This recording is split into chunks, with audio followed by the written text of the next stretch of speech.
through 10. And we have to do this, man. It's June 24th. The draft is this Wednesday. It sucks that it's 2 days. I don't like that. But either way, I will be joining their show during the draft, so make sure you go check that out. That's going to be pretty fun.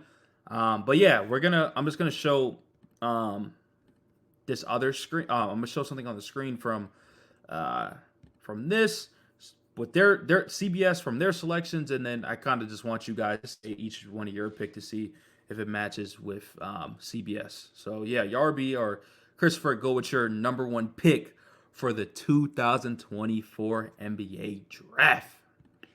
Yeah, number one, I did have Sar, but I think to be fair, I think Risha Sher is probably more likely to go number one, just because of I think the fit stuff in Atlanta where he's a wing, right? That can kind of shoot, can kind of defend and things like that. And Atlanta's wing depth isn't, the greatest. I mean, they have guys like DeAndre Hunter and Sadiq Bey, but you're not saying, we're gonna, not take a wing because we already have those guys, right? Those guys are not in an elite tier of forwards. So I think pretty much, Sar, Risa Sher, you could kind of flip, back and forth between one of those two because I think Sar will be the better prospect long term, but I think Risa Sher probably comes in with a much more, a more established skill set going in. Yeah, in our mock draft, I had Risa Sher going number one. I think it's kind of like a no-brainer. SAR's camp has already put out that they don't want him to go to Atlanta. He wants to play the four or whatever. They're basically doing everything they can to stay away from Atlanta, which I think is smart. And I think Risa Sher is the better fit anyways. And I think, playing alongside Trey Young or whoever's going to be the point guard, I think it's going to help, and he's a knockdown shooter. We know what he can do on the break as well. We know that he's kind of flashed some athleticism a little bit, but I don't think the counting stats for him tell you the whole story. I think he has a lot of potential, and he's young too, and he played overseas as well, so a lot different than the NCAA. So different game. All right, so that's the number one pick of the 2024 NBA draft. Congratulations. Going on to pick number two, and if you guys didn't know, this is Jarby's favorite team. So let us know what you going with your number two pick, and if you're happy with this number two selection. This is who I had mocked as well. I think Sar is awesome. I think he has all the potential, all the tools, I think, to be a successful big man in the NBA. It's just a matter of, player development, all that stuff, because, you can see the counting stats right there. They don't impress you. They don't make you, go wow or anything like that. But his defensive ability is just actually insane. There's kind of pockets where you're like, oh, wow, he shouldn't even be able to block that. I'm not saying that he's like Wemby potential or anything like that, but he shows flashes of that defensive prowess that Wemby does have. And I think, with time, energy, work, obviously, he could be a huge prospect because the problem is he's so raw on the offensive end. It's almost, it's just as bad as Evan Mobley, where, you wonder if the guy can actually shoot. You wonder if he actually has, any offensive capabilities. But I think it's there. It just needs to be tapped into. Yeah, pretty much. That's what I would have to say as well. Like I said, I had Risa Sher at two, but I think you can either flip, either one. And I think, like Yarby said, it's probably a lot more likely that Risa Sher goes one to the Hawks and then Sar goes two. Because, like he already said, put out a lot of stuff that they don't want to go there. And, again, he's the more raw guy, but I think he'll probably be the better player long term. But I think for the Wizards, you don't have a big, that you're pretty much like, we're good long term. So, I think that makes a lot of sense. Hey man, if Johnny Davis can turn into something, you can have Johnny Davis, Denny Avdia, and Sar over there, man. Just saying. That's an ugly big three, but we'll know. Okay, so pick number three is interesting. It's the Houston Rockets. I'm sure you do have a selection. They have Reed Shepard. But my question is, I have a two-part.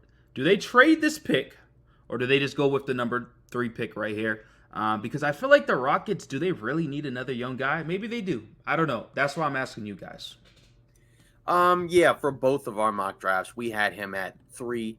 Just because of the thought process with Houston is they don't have a lot of great outside shooters, and that's the main thing that he does. Obviously, he is a smaller guy, so you might get picked on defensively, but they do have a lot of athletes and versatility defensively there. I think they're gonna attempt to try to trade it. I don't know if they're gonna trade down or like maybe bring in more of a win now guy. I'm not sure who's available, but I think they're gonna be one of those teams that will be more likely to trade it than some of these other teams. Like, I don't really buy as much that Atlanta is going to trade it. Maybe they do, but I don't necessarily think they will. I don't think the Wizards will either, but I think the Rockets would be, of those teams, more likely to try to trade it because they're in a different spot than those teams where they already have a little bit more of an established group, but they're trying to win now. Whereas with Atlanta, maybe they trade one of the guards and rebuild. Wizards, they're already in a rebuild. So Yeah, I think, the Rockets selection of Reed Shepard, I think that's awesome. Like Chris said, we both had him going there. And, it's the shooting ability that I think people have fallen in love with. If you watched him at Kentucky, he's a knockdown shooter. Look at the stats, 52% from the three-point line. He can do some stuff. He played between the 1 and the 2, so pretty much a combo guard. You saw the chemistry between him and Rob Dillingham. We know that he can play off the ball and on the ball. And I think that's kind of what Houston wants to see come to fruition. It's just a matter of, do they want to pick him or do they want to trade it? And I think if they get it it depends on what the offer is. Like, if they're getting a piece that will obviously give them a better impact immediately and long term than Reed Shepard, go ahead, trade it. But me personally, I would be higher on Reed Shepard and his potential and what he can become alongside that lineup. Because, the thing is, Houston, they struggled with shooting the ball. We saw it. You had Dylan Brooks. Obviously, he had a better shooting season than most people thought he would. But then you have Jalen Green. So I think there is potential for him to kind of fit into that niche where he can, just be their knockdown shooter. Fair enough. All right, so we're gonna move on to the number 4th pick, and I want you guys to say it first, and then I'll reveal their 4th pick. yeah, so this was one where we did have, I think different picks, but I had Stephon Castle. Just because I think, from the Spurs perspective, one of the players that they need is a guard. And he's not like your typical point guard. He's not like a pass first playmaking guy. He's more of an athletic secondary type guy. But I think, again, as long as it's a guy that can throw an entry pass to Wemby, play in the pick and roll at least a little bit, he's also smart, so he can cut, right? Wemby likes to pass with the ball, at the top of the key and other areas of the floor. So I think with his athleticism and his size, right? Because I think the Spurs are probably going to try to go for some bigger guys in this draft. Maybe not necessarily centers, obviously, but guys with a little bit more length and height. So I think that's going to be my pick for the Spurs. Yeah, I had him as well. I think, he's super raw in terms of his talent, and that's Stephon Castle, obviously. But, the problem is his jump shot is kind of like busted a little bit, but he does everything else, I think, in the right way. He plays the game the right way. He adds a lot in terms of his playmaking, obviously his defensive ability, point of attack. It's awesome. And he can get to the rim, which is something that's I think a little underrated at this point coming out of college. And he's 6'6", which is pretty cool as well. So I think him being paired with Wemby, him being a bigger guard, I think that would be really cool for the Spurs. So, yep, they went with Stephon Castle, averaged about 11 points a game, but god damn, the dude shoots 26% from the 3-point line. That is fucking horrendous. You need to fix that ASAP. But going on to your number 5th pick, the Detroit Pistons, which they fired their coach Monty Williams, which stupid decision, but I think he was coaching to get fired. I feel like he just wanted to get the bag because there's lineups where he's playing freaking Killian Haynes over Jaden Ivey or just doing dumb stuff, right? And we all know Monty Williams is a good coach. He brought the Phoenix Suns to the finals and built that culture over there, and they've been lacking it since because they can't find a coach, and Frank Vogel's horrible. But what do you think the Detroit Pistons do with the number 5th pick, with Cade Cunningham, Jaden Ivey? What direction do they go to? Yeah, so this one was one where we definitely, had some different decisions going on here. I had Donovan Clingan 5, which was kind of a zag because they already have, Jalen Duren, but we saw him in the summer league in Vegas, and he had a good showing there, but it doesn't feel quite like he's, like a lock to be their big center long term. He's not quite as good of a rebounder as you would like, but Clingan I think fits that bill. He can rebound, he can block shots and defend. And he's huge, right? He's well over 7 feet, 280 or whatever. So I think that's a guy where, he seems to be projected pretty high for most people. And I think like talent wise, I feel like for Detroit, that's, a good pick to have, because again, it's not always necessarily about, like, oh, we already have this guy, so we can't draft this guy. Sometimes you might just want to take the best player available. And I think he's going to be one of those guys if he's still there. So here I picked Mataz Buzelis. A lot of people are familiar with him. He's from G League Ignite. Definitely a project player in terms of, you're probably not going to see his development show up in his rookie season, but maybe down the line for sure. I just didn't want to go a big man here because I thought, Jalen Duren, I think it's too early to give up on him. Maybe you haven't seen what you want to see from him yet, but, I think there's still potential there. And, I think pairing, Mataz with Cade Cunningham would be low-key elite. I think it would be sleeper if Mataz pans out, if he can develop a jump shot, because he is another player that just cannot shoot, but he has the athletic ability, he has the height, physical gifts, all that stuff. So I think there's potential for him to land in Detroit. It's just going to be a little bit of a gamble. Well, they got Mataz going there. 12 points a game and shooting 42% from the 3-point line. And I kind of already exploded the number 6 pick, but I will say, right, the Memphis Grizzlies. We talked about the Dallas Mavericks. They had a bad season. They tanked. Let me not say tanked, but well, actually, you know what? They actually did tank. There was a game where they did something very suspicious, but they got Derek Lively, made it to the NBA Finals, and he was a key factor of why they were there. Because I'm gonna be honest with you, if he wasn't on that team and it was just Daniel Gafford was unplayable in some of these series, and Derek Lively came in and did what he had to do. So going to the Memphis Grizzlies, they're a playoff team. They just dealt with a lot of injuries. Marcus Smart, Derrick Rose, Ja Morant, Desmond Bane. They missed everybody. Jaren Jackson, he was hurt a little bit. Steven Adams was hurt. Brandon Clark, I believe, was hurt. Like, the whole team was hurt. This was a G League team. But they also did have some young players like Gigi Jackson step up and play some incredible basketball. So do you think they, one, trade this pick and look for a star? Because we all know they're looking to win, and they're a top dog in the West when they're healthy, in my opinion, at least. I love Ja Morant. Hopefully cleans up his act. But do you think they trade it? Or do they just say, you know what, we're going to go with this young cat and build with this team that we already have of Bane, Ja, Jaren, and whoever this pick is? Yeah, so the 6th pick is, kind of intriguing because the 6th pick as of right now is the Charlotte Hornets pick. With whereas the Grizzlies is 9th. I know that one, the mock draft, kind of expects that the Grizzlies trade the pick, or I guess in this case trade up. I think if they trade up, then they probably take a big like Donovan Clingan. Now they obviously could just trade the pick, for somebody else. But again, I think, as with the Rockets, I think some of it depends on who's available. Obviously, the Grizzlies are further along technically with their group than Houston because they have, more of an established, level of success going on. They went to the playoffs, for the last few years, other than last season. So my guess is that if they, I think that there's definitely a potential for them to trade the pick, but I think, right now you don't really have a real center. So it's like, if you're gonna trade up, then like I said, you take Donovan Clingan. Otherwise, you might have to keep the pick and just maybe take a wing. But again, if you're Memphis, right, you're on an interesting timeline just because of the fact that you already have some guys on big max deals and you're trying to add to the core. So, like I said, if you're going to improve it, maybe, yeah, but I think that they still probably keep it. So when we did our mock draft, this is kind of the I actually borrowed the mock trade from this and put it into our mock draft. So I agreed with it 100%. I think this is an awesome win now move for the Grizzlies because you have to remember the Grizzlies aren't a poverty team. They just got hit with bad injuries, bad, basketball luck, bad off the court luck as well. So, they're going to be back in action next season. So you need your Steven Adams replacement like right now because what Brandon Clark is, I don't know if he's still hurt or not, but he's going to potentially be coming back. We already know Triple J is definitely not a center. So trade up, get Donovan Clingan because I don't think there's any other center in here that's really worth trading up for outside of Sar. But then again, he's more of a project. And I think, Clingan's definitely more NBA ready. He's got the defensive prowess already, just like Sar. But offensively, I think he's pretty good because he can easily be a role man for you.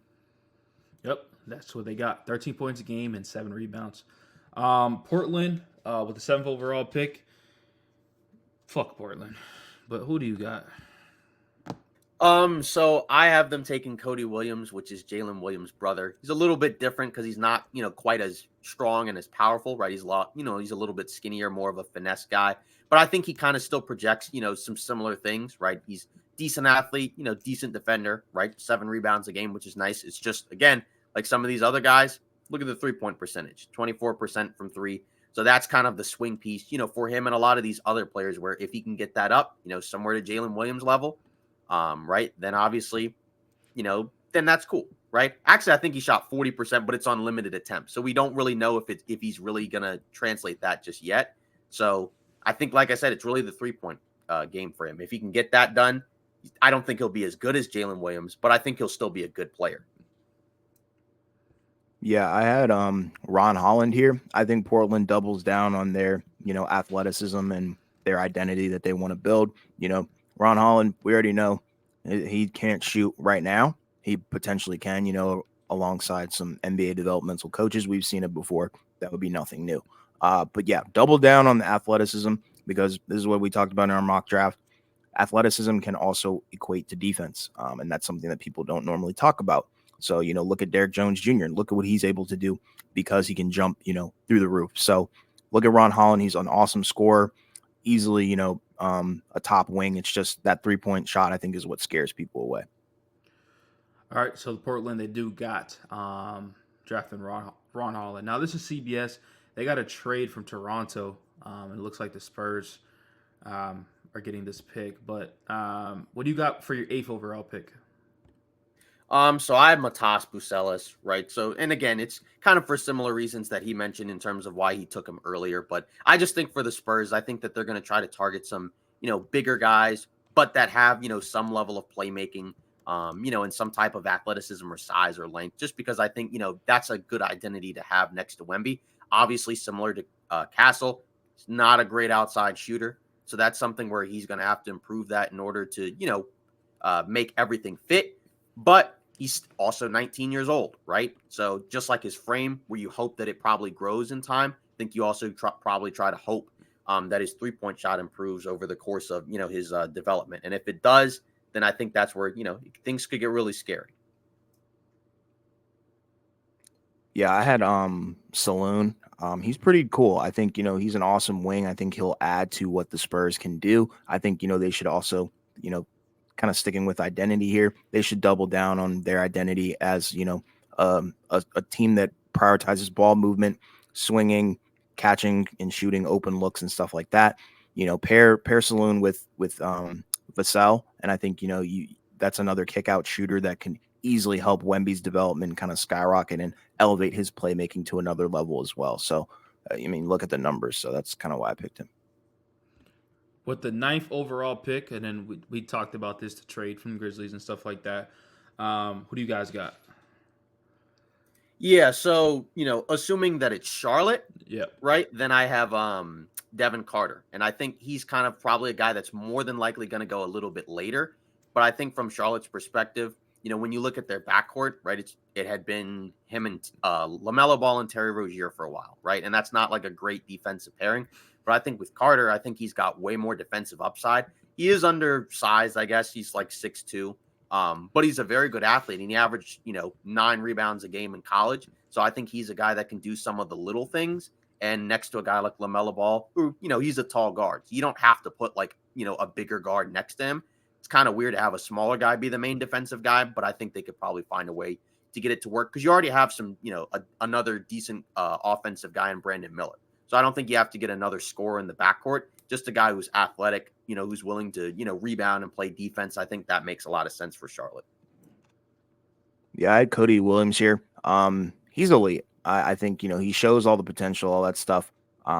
It just comes down to execution and development for him because I think, I'm not gonna lie, he might be the star of this draft. Like 4 years down the line, I think he has all the abilities to do that. And pairing him, in Charlotte would be awesome. Alongside LaMelo Ball, bona fide playmaker, Brandon Miller. We already know what he can do. So, adding that to their roster, I think would be an elite move. And if they can kind of grab him, because I think his draft stock has fallen a little bit because of, injury concerns and what does he really look like at the next level? Because keep in mind, he's a freshman. So, true freshman. So it's not like, he has a ton of film and experience. So one and done, but I think he has, the potential is like through the roof.